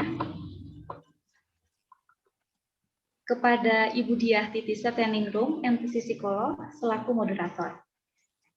Terima kasih. Sekilas info dari saya, berikut flyer layanan konseling gratis bagi Bapak Ibu sekalian yang mungkin membutuhkan konseling secara personal, dapat langsung menghubungi layanan tersebut. Mangga di screenshot atau bisa cari di Instagram Hinsi Jabar.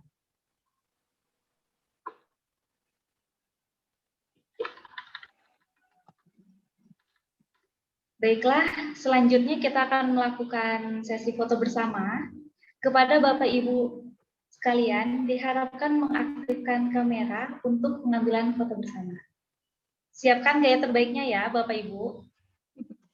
Mangga Mbak Fira untuk memandu sesi foto kali ini.